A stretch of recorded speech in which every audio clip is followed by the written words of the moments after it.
Salut et bienvenue dans cette vidéo. Et également dans mon atelier ici. Fin février, en Suisse, c'est le bon moment pour commencer les semis.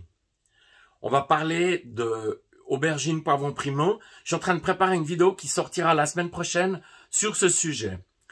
Mais pour avoir des bons semis, il faut avoir un bon terreau. Alors, dans cette vidéo, on va voir comment avoir un bon terreau et surtout l'utilisation de la perlite. La perlite, en fin de compte, c'est de la roche volcanique qu'on a chauffée à une très forte chaleur entre 1000 et 1200 degrés.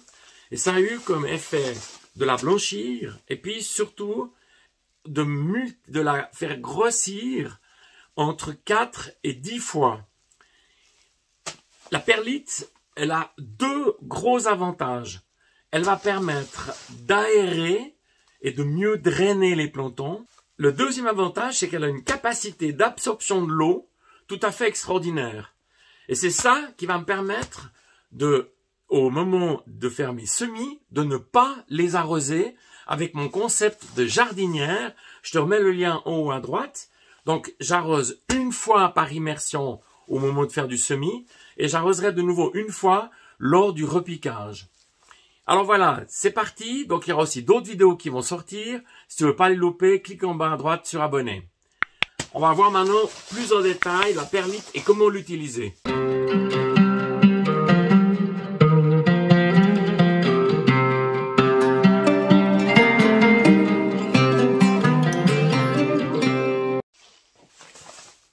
La perlite, on la trouve dans des terreaux de grande qualité. Personnellement, j'en ai essayé deux. Il y a donc Selmax, un terreau extraordinaire que j'ai essayé l'année passée qui contient la perlite, mais pas seulement, aussi de l'écorce de coco. Et puis l'autre, c'est Floragard, et qui contient également de la perlite. Et c'est des terreaux très légers qui ont une capacité d'absorption de l'eau extraordinaire. Donc, il n'y a que des avantages à utiliser la perlite. L'inconvénient, c'est que c'est relativement cher.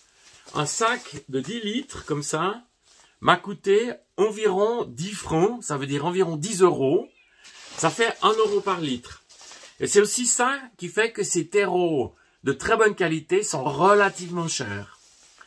Alors, on va voir comment je l'utilise pour faire mes semis. Alors ici, en Suisse, c'est très difficile d'avoir un terreau de grande qualité, un terreau à semis, je précise.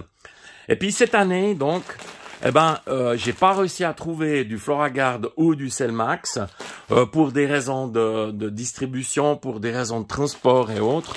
Et j'essaye donc le Floraself.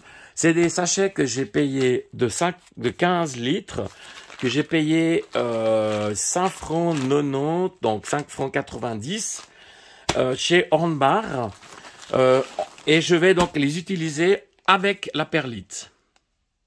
Je commence par prendre un grand bac à maçon ou bac à mortier qu'on trouve dans tous les magasins de jardinage, en l'occurrence en Suisse, chez Hornbach.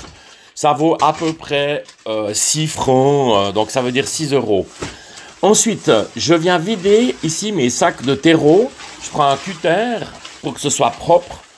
J'ouvre et je viens donc vider. Ensuite, avec des gants, je viens défragmenter le terreau qui a toujours tendance à s'agglomérer dans les sacs. Donc il faut vraiment qu'il soit le plus léger possible.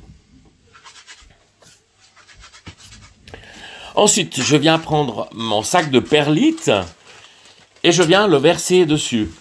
Et ça, c'est l'étape peut-être la plus longue. Ça consiste à brasser pour que la perlite se retrouve partout dans le bac. En l'occurrence, ici, j'ai mis 5 sacs de terreau. Ça veut dire 5 fois 15 litres, 75 litres. Donc, en Suisse, on dit 75. Puis là, j'ai fait un petit calcul. Donc, j'additionne aussi les 10 litres de perlite. Ça fait 85 litres de terreau. Et on arrive à un prix de 45 centimes par litre, ce qui me paraît tout à fait raisonnable au coût des plantons actuels. C'est juste la folie. Si tu as aimé cette vidéo, un petit pouce, c'est toujours plaisir. Merci d'être passé par là et à bientôt.